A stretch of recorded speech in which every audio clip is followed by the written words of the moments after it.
evening, everyone. We are studying out of the book of Exodus, and we've been talking about the early history of the biblical narrative.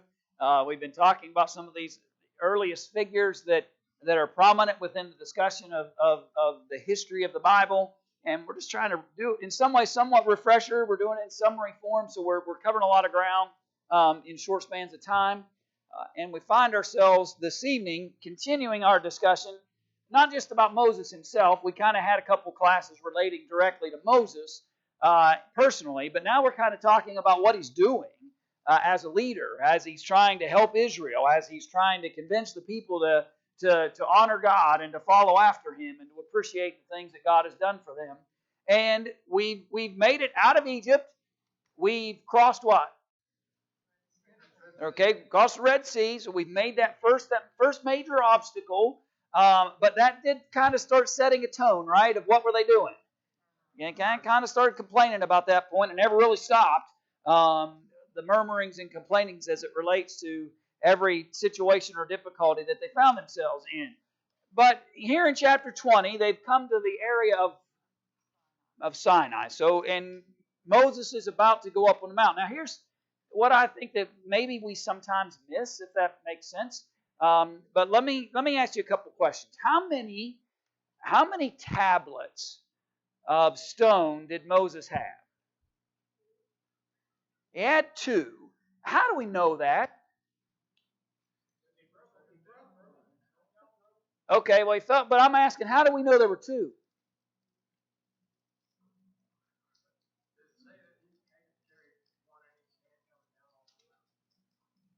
Okay, I'd have to go back and look at that, Bob. We do know that there's 2, by the way, but that's not the way that I was thinking of that we know that.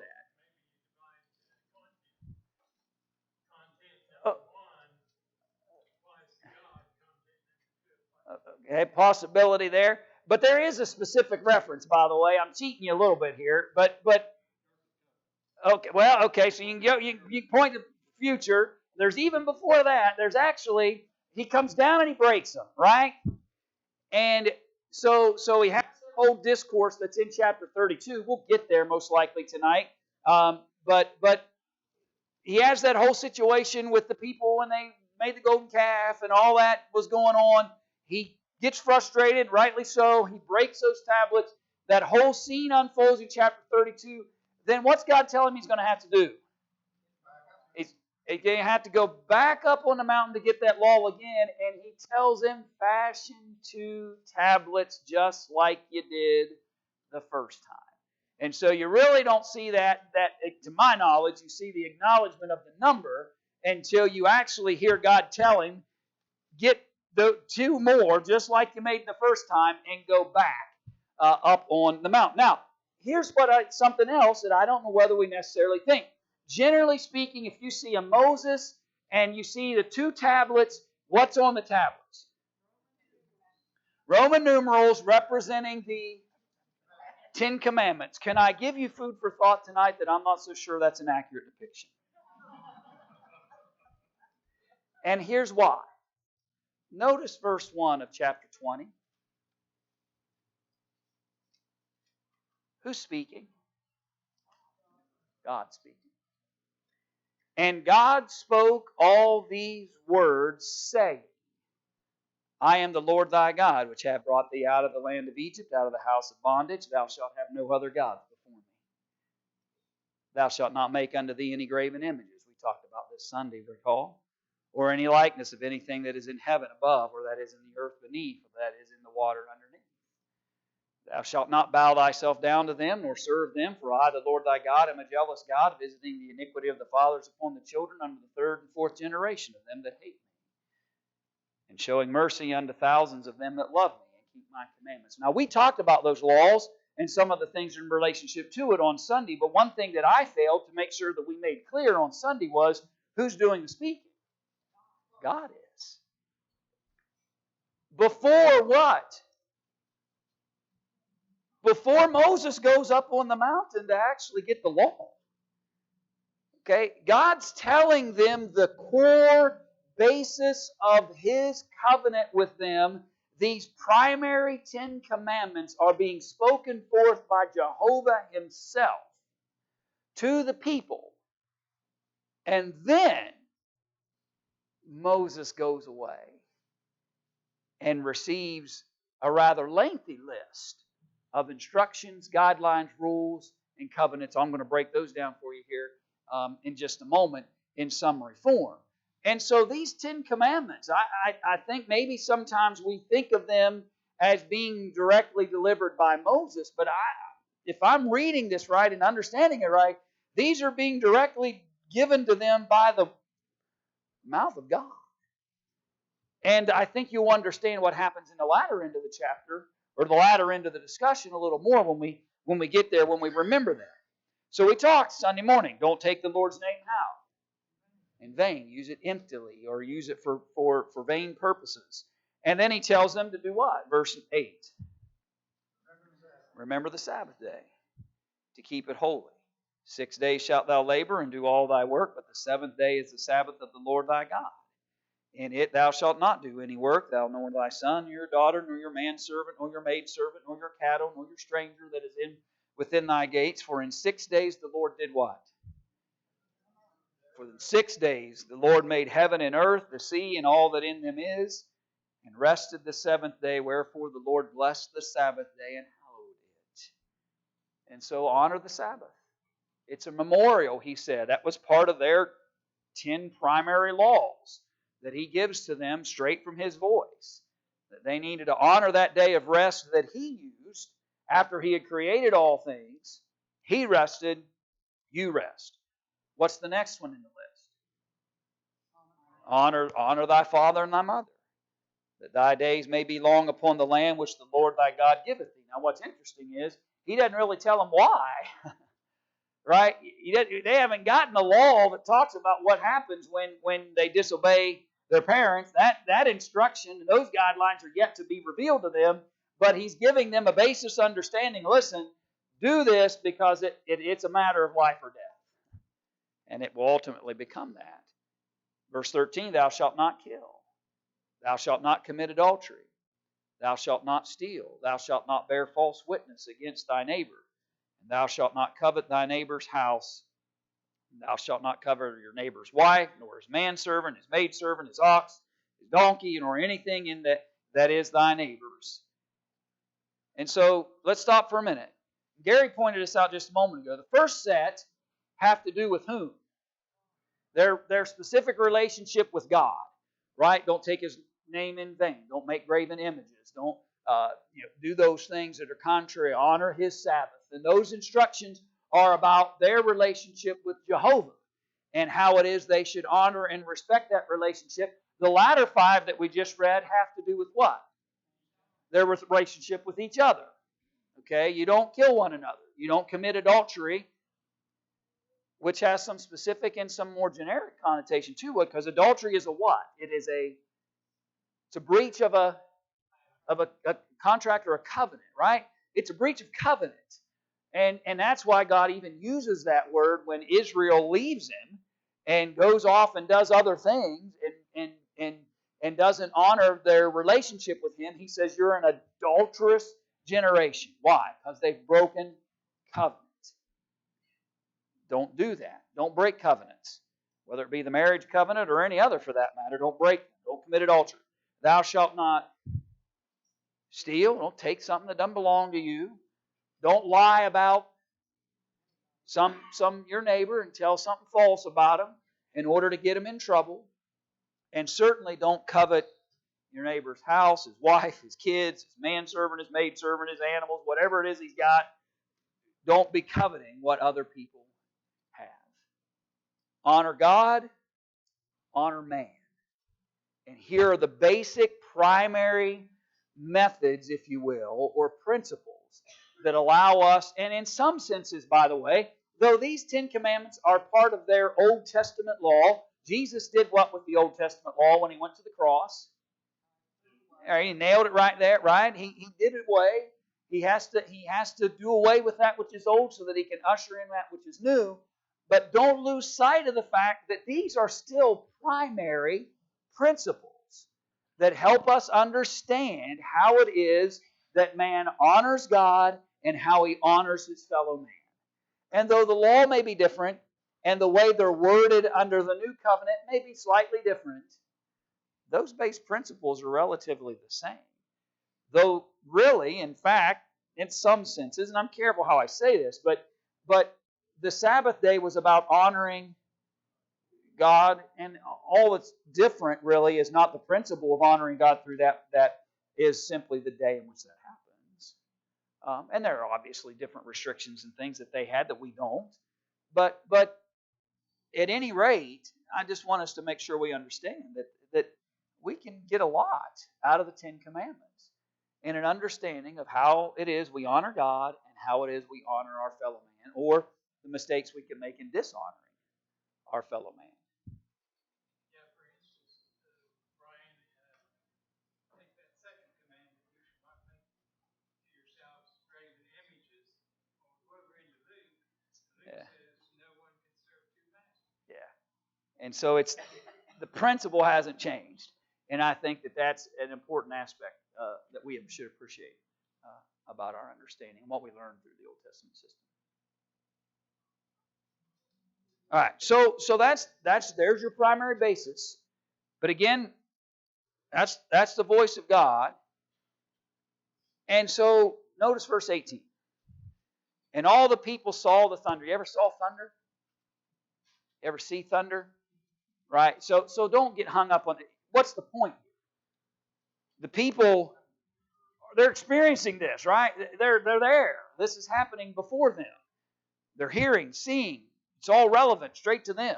People saw the thunderings, the lightnings, the noise of the trumpet, and the mountain smoking. And when the people saw it, they removed and stood afar off. And they said unto Moses, Speak thou with us, and we will hear, but not let not what?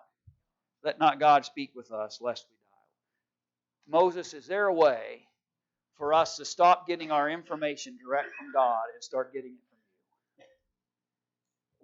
When they in fear, out of all of this tremendous scene, as God has spoken these primary principles to them, and as they have witnessed all the things that surrounded it, Moses, can we change the manner in which we get our information?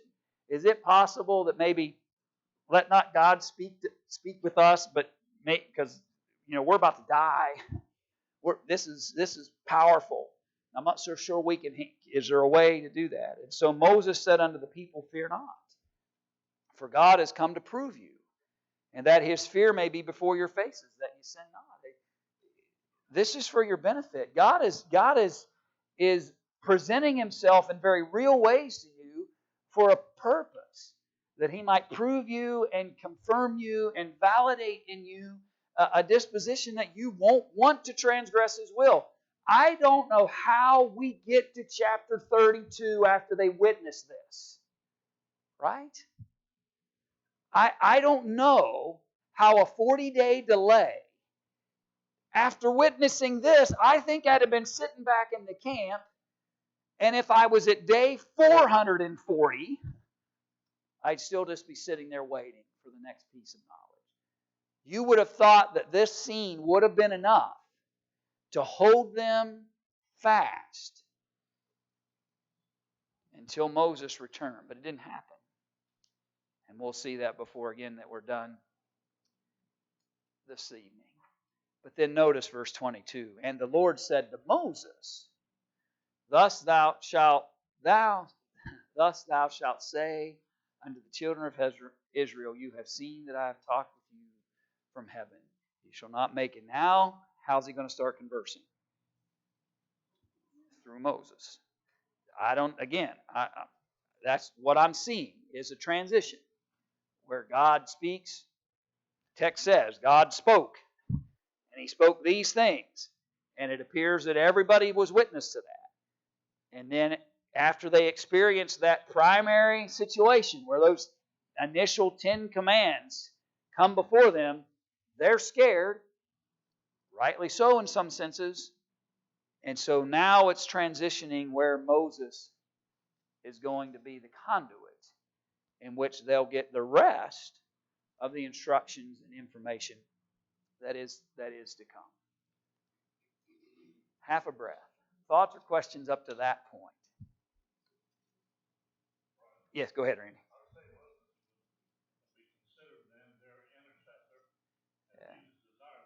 Yeah, he's definitely a parallel in that sense, that he becomes the mediator or intercessor between God and the people, and Jesus replaces him in that sense, between God and us, even in God the Father and us.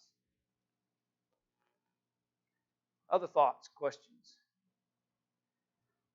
All right. Now again, because of our summary style approach to this, we're not going to have time to break down this law in ways that we could if we wanted to spend the next 3 or 4 months talking about the Old Testament law.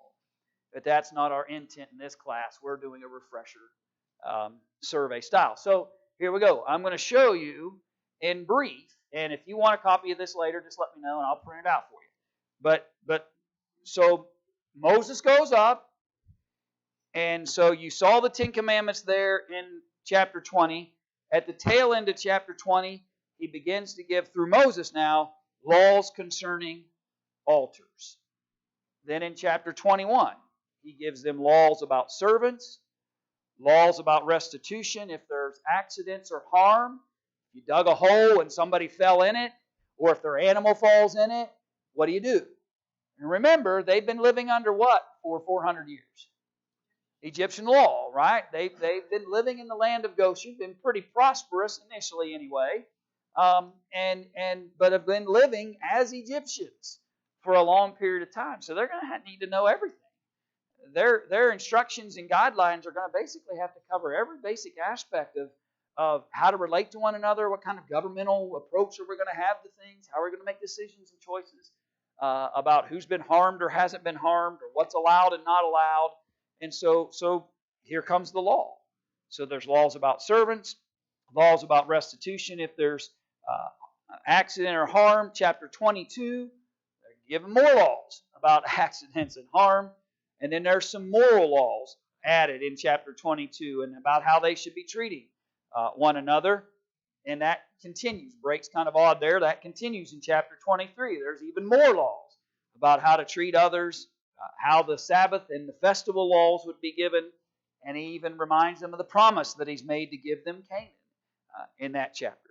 Chapter 24, he reconfirms the covenant that he's made with them. In chapter 25, he talks about how are they, so they got to have this sanctuary.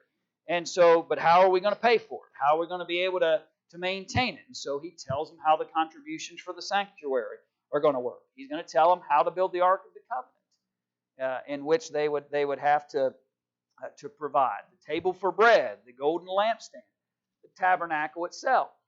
Remembering that we're in a period of time prior to the building of what? The temple, right? That doesn't happen till when? Yeah, quite a while, but it didn't happen till Solomon, right? We got to get clear through the period of the judges, and then we got to go through a couple of kings, and truth is, you back up even further, we haven't even conquested the land yet. So we got to conquest the land, divide it up by tribes, start a judge system, start a priesthood system out of the Levites, which we're going to see some of that in this text. There's a whole host of history that's going to have to happen before the temple ever arrives. The early place of honoring and coming together to honor God and to worship God and to provide sacrifice to God was the temporary tabernacle. And so God gives them instruction. He gives them instruction in chapter 27 about the bronze altar, about the court of the tabernacle, about how the oil for the lamp that needed to burn, how it was supposed to be provided by the people. He talks about priestly garments in chapter 28. In chapter 29, he talks about the consecration of those priests. Chapter 30 talks about the altar of incense and the census tax. Yes, believe it or not, guess what? There were taxes. They were all, one of the earliest things that happens within the law about how they're going to govern themselves and provide for themselves and things. There's no census tax. And he gives them instruction about that. The bronze basin, the anointings with oil and incense, how that was going to work. In chapter 31, he actually names out a couple of individuals who are going to be great tradesmen, blessed with the Spirit of God. And there was going to be a lot of things they were going to have to build. These altars and this bronze basin and these various articles are going to have to be built and made. And it's going to take some skilled craftsmen in order to do that. So God commissioned some for that very purpose in chapter 31, and even extends some more Sabbath instructions there in that chapter. So my point is simply this, and again, just for time's sake in the style of study we're doing, I'm not going to go through and break down all of these laws. But my point basically in our survey approach is there's a lot of laws. God doesn't leave a lot to just kind of figure out. He's pretty specific. I mean, he doesn't even, even when it comes to, okay, we need a priesthood, and that's going to come after which one? But initially, Aaron, right? And so those instructions come down. In fact, at one point, he's going to call Aaron and who's his two sons? Nadab and Abihu. He's going to call Nadab and Abihu and Aaron to come up and learn about these things. You recall in Leviticus chapter 10, does that sound right? That's when Nadab and Abihu do what? That's when they offer that strange fire before God. And what happens? Not good, right? And so here's this mammoth set of laws that govern just about anything that you could imagine that they might encounter, whether it be their spiritual responsibilities as it relates to the Sabbath, as it relates to the tabernacle, to building the Ark of the Covenant, to what they're supposed to have on that table of bread, to the courtyard of the tabernacle, to right down to what the priest is supposed to what? What he's supposed to wear. Okay. God didn't leave a lot of detail out, if any, in some senses, about how he wanted things to happen. He's very detailed in the instructions that he gives to them and how it is they would interact with one another as it relates to that. Go ahead, Bob. Sorry.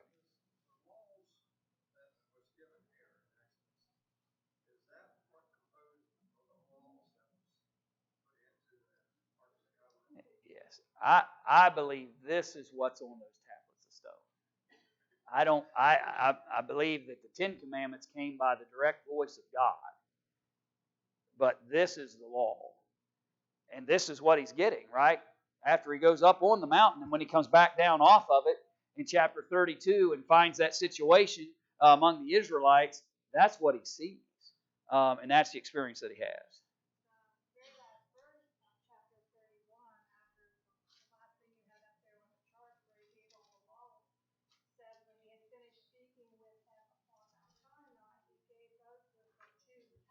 Okay.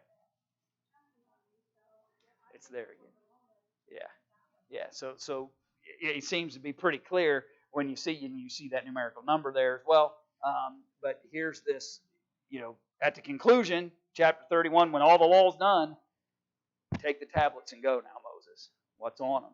That's not 1 through 5 and 1 and 6 through 10. I believe it's this. It's these instructions and guidance that have been given throughout, which also, by the way, explains what? Think about it for a minute. Well, why it took 40 days? Okay, you stop and pause for a minute. I'm not even touching the hem of the garment in terms of the detail that is given. It's an expansive law that is being communicated to Moses and is going to be put on these tablets of stone because it symbolizes not only an ability for them to have it preserved, but it symbolizes that this firm covenant that's supposed to be being made between God and these people. But it makes sense when you think about the bulk. If it was only the 10, I don't know that you have a 40. Now again, God could just decide to spend 40 days with Moses. That's His prerogative, obviously. He could have given him all this in day one and he waited 39 days. I suppose I can't speculate. But I think you get the imagery that if it was just those 10, it'd be pretty quick. But when you're dealing with the vastness of this law and covenant that He's making with them, you can get a greater appreciation of this time period in which God spent with Moses on the mountain. When they come back and Ezra finds the law, is this the law that he finds and reads to them? Well, I mean, this is the law that's been given, and sure, there's further information that comes along the way. But yeah, I mean, this is yeah. There's more to come, but yeah, he finds the law that God had prescribed from start to finish. When they say that he read God's book of law, was it a scroll or was it an actual book?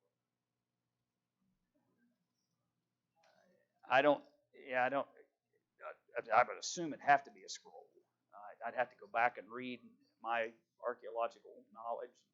Zane, you might have done some study on that. No, I thought I was going to throw that to you, buddy. I thought you'd help me out there, maybe, but I put you on the spot, right? But I would. That's my assumption. I had to go back. I don't know that I don't. Yeah. I don't. Yeah, I think that's a figure of speech, for lack of a better description. Yeah. All right, so go back now. I gave you the summary, but now go back and let's think a little bit about some of the things that are revealed in all of these instructions. So go back into the actual worksheets that you were given as it relates to this study, and let's look at it a little bit. And I want to start down here where he talks about an angel guide to Canaan. So it's been kind of an odd trek, right? And God didn't bring them a direct route into the promised land, and we know there's reasons given for that they weren't ready to handle the kinds of obstacles and situations that they were going to encounter if they had taken a direct route. And you see various ways that God's helping and aiding them. But in chapter 23, God provides for them a what? A guide, or an angelic guide in some senses, to bring them into that prepared place. But He gives them a warning that when you get into that area, the temptation is going to be to what? To want to do with what? With the people. Maybe that's a better way to ask that. Well, and eventually there'll be some instructions about that. But specifically look at chapter 23 if you're following the outlines.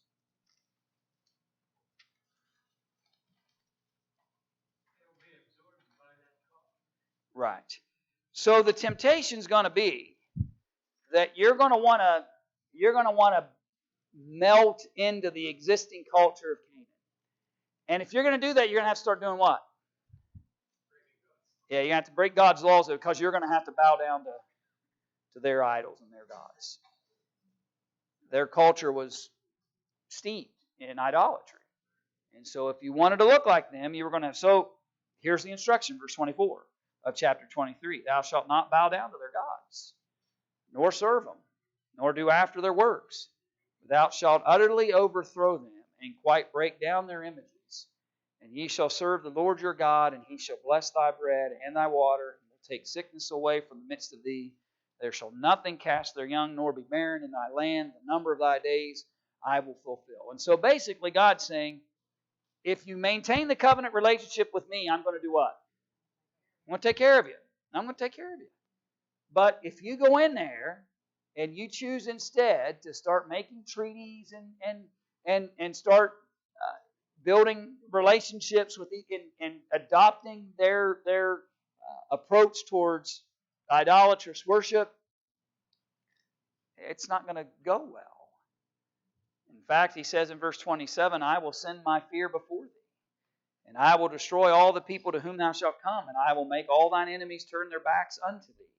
And I will send hornets before thee, which thou shalt drive out the Hivite, the Canaanite, the Hittite from before thee. I will not drive them out from before thee in 1 year, lest the land become desolate, and the beasts of the field multiply against thee. So, basically God says, the object here is to not just go and assimilate into what Canaan had become. The intent is to return back to Canaan to what God had intended to begin with. And for that was for His people to reside and dwell there. But what I love about it is this, verse 29 for some reason just strikes me. Because in God's power, He can do whatever He wants. But it's interesting that He said, I'm not just going to, because if He does, they're going to now be contending with the desolation and the situation that desolation would bring them. So God says that's not going to be my approach. But little and little, I will drive them out from before thee until thou be increased and inherit the land. God could have just spoken the words and they're gone. And then these folks will, but that's in the wisdom of God. He said, that's not what I'm going to do, is little by little, allowing for enough space and time for this nation to increase. And rather than just overthrow it or take it, it'll become an inheritance to them. And God will bless them in that fashion. Well, and I think that it's kind of hard, Gary, too, because we know the chronology, right? And so at this stage, what hasn't happened yet? Okay, well, all right, that's right. So we haven't got to that point yet. Because when we get to chapter 32 and they make the golden calf, what's God's initial reaction? I'm going to destroy them. After all I've done and everything I've provided for them, and this is their reaction and behavior. And Moses has to plead with them. And if you recall, what's Moses basically say? Yeah. So you're going to destroy Moses in the process. What does he say? What does Moses plead when he's pleading with God? What does he say about people's reaction if they see it happen? Yeah, what an embarrassment. Your God led you out of bondage, brought you all the way here, and then destroyed you? Moses is using some logic, if you will, as he pleads before Jehovah that we don't want to become a laughingstock, if you will, towards those around who wonder why all of that. 10 plagues. Leave Egypt. Egyptian army swallowed up by the Red Sea. Move forward and then just so all of that is about to happen in future tense. When God speaks to Moses here and these instructions and knowledge is being shared, it's just kind of an interesting dynamic to think about. This is what God intended. This is what God will eventually fulfill, but not for the people who initially were under discussion. He's going to give a 40-year wandering in the wilderness, remove a generation basically from the picture, and then let the next one receive all the benefits. But everything that he's talking about here, he intended for those that were presently there waiting for Moses to come back. And before they even get one step in the right direction, they've already abandoned it all through their behavior. Go ahead, Randy. Brian, do you think that after 400 years of living down there in Egypt and basking in idolatrous worship all this time, and without laws and morality, civil laws, and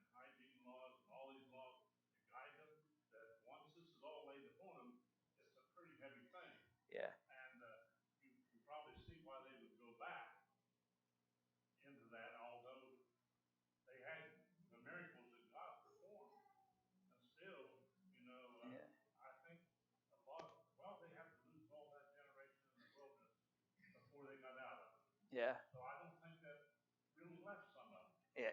And it's obvious even by their actions in chapter 32 that they had left Egypt, but they hadn't left Egypt. They had kept much of what they had been. And it goes to show, I guess maybe the lesson in that, Randy, is that it ought to help us appreciate that we very much are influenced by the culture and situations that surround us.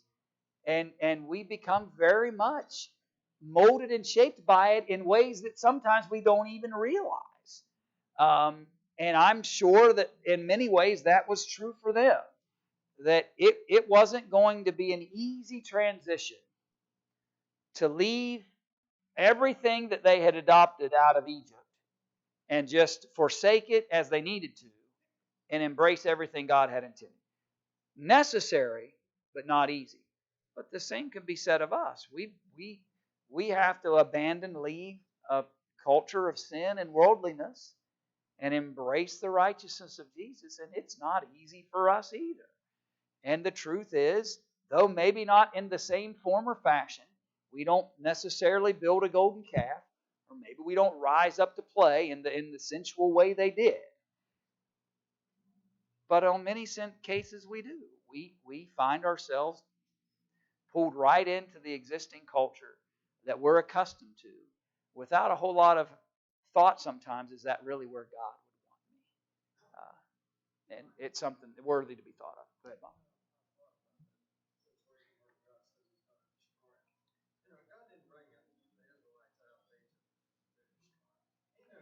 Yeah, yeah. I personally feel that what he's saying is a test to Moses. Does Moses think more of his own glory, or does he think more of the Israelite brethren? Yeah. And I think there's a lot of testing ground across the board for everybody throughout all these moments. Thoughts or questions further up to that point? I realize I'm jumping around a little bit tonight, but I just felt like it was a better way for me to be able to cover through this material. All right, so let's go then. Let me take you to chapter 32. I wasn't sure how much time we'd have tonight, but I think we should spend a little bit of time here. And I apologize, I'm cutting through the questions. Bear with me for this lesson as it relates to that. But let's think about this situation. So all it took, according to verse 1, when the people saw that Moses delayed to come down out of the mount, the people gathered themselves together unto Aaron and said unto him, Up, make us gods, which shall go before us. For as for this Moses, the man that brought us up out of the land of Egypt, we wot not, or we don't know what has become of him. Let me pause for a minute. So, all it took was it to take longer than they thought it should. But you know, that is the plight, maybe in some ways, of every child of God. You think about it. How much simpler would it have been if you had been baptized and 2 seconds later Jesus would have returned? Right? But no, that's not the case. I have to patiently, and maybe for many years, I've been patiently waiting the day in which Jesus will return. And the temptation, the reality is, the temptation is the longer that span of time goes, the easier it is to become distracted away from the promises of God. And generally speaking, let's be honest for a minute here, without speaking overly generically to lump everybody into certain categories. But the truth is, there's a span of time in our lives where maybe we are more tempted, for lack of a better description, to kind of, because of that long period of time, Jesus hasn't returned, the world's still here, and we find ourselves maybe not as connected to the Lord as we should. When does that kind of start returning? as we get older and we start thinking my years are getting shorter and shorter. And what the challenge for all of us is to try to find a more consistent approach to our relationship with God. Now listen, it doesn't matter to me. The Bible, I think, is pretty clear. A guy can come in the first hour of the workday and work all day and receive the reward, or he can come in the last hour of the workday and receive the reward. I think that's clear within Scripture, and it is irrelevant in some senses to God when somebody showed up to work. It is what they did once they arrived that matters to God. But my point is, from a temptation standpoint, when we find ourselves in that middle gap, if you will, we start out like a house of fire, right? We are excited about our new relationship with the Lord. We finally committed ourselves to Jesus. We're as excited as we can be. Time comes, time goes, time comes, time goes, and we are tempted to weaken in that process. And hopefully, we'll realize that before old age sets in, and then we see eternity drawing closer, and we have a response. But my simple point is, time is a temptation. 40 days was a temptation to them to say, the God that parted the Red Sea, the God that had the 10 plagues, the God that destroyed the Egyptian army, the God that's been guiding us with light and cloud. Well, maybe this isn't what we thought it was going to be. I mean, they had every reason to stay with the Lord, but chose not to, just because of that time. But here's the second thought that always troubled me and I always wondered. Who has bought into this same difficulty? Yeah. Now again, maybe this is just all the narrative that we needed to have. Maybe there's more here than maybe, I don't know, right? But this is what's recorded for us. His response is not to chastise, rebuke, correct, reprove, challenge. His immediate response is what? Yeah, bring the gold earrings. You're exactly right. Get the earrings out of your wives and your sons and your daughters and bring them to me. And all the people broke off the golden earrings which were in their ears and brought them unto Aaron.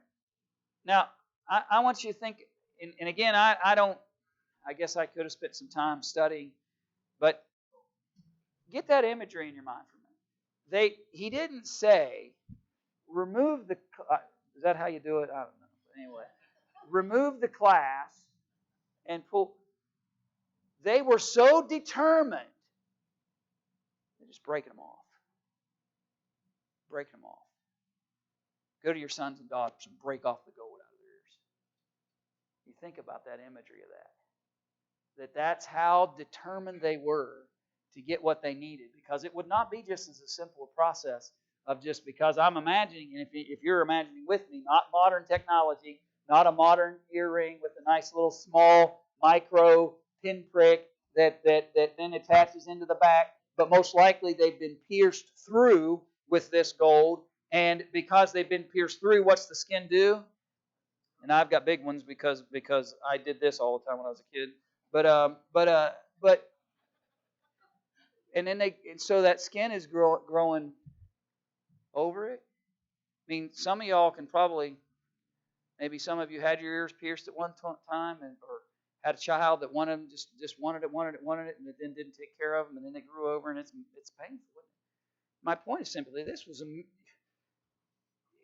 how desperate had they gotten to want to build an idol that they were willing to go and break the gold out of their children and their wives' ears and bring them to Aaron.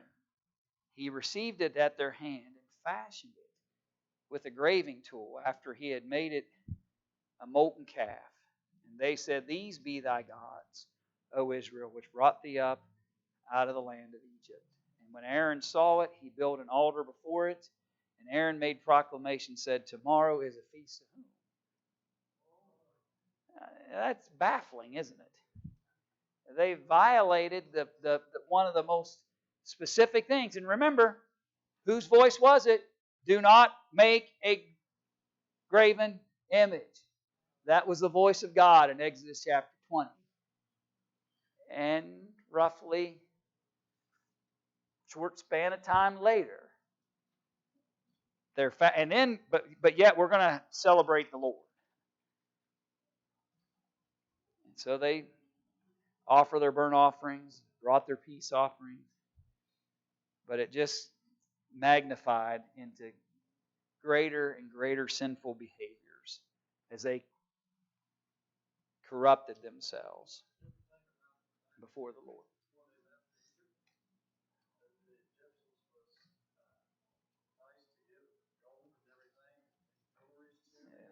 Yeah.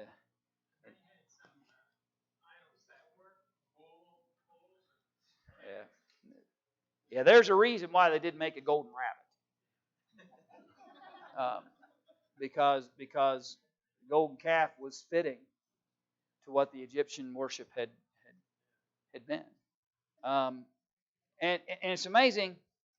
Well, anyway, just to think about all this. And so here to me, again, I'm just, sometimes when I read history especially, I want to say envision myself there, but that's really what I'm saying. You just try to put yourself in that moment. So here you are, Moses. So for roughly 40 days, what's been going on? I've been having this conversation with God. He's been telling me about what's going to happen if they break my covenant, and what's going to happen if they don't fulfill the commands and instructions I've given them, and what's going to happen if they would, and how it's going to be a blessing, and all those kinds of things. And he gets done with giving them all that instruction and law, and then the Lord looks and says to Moses, by the way, get down to the people,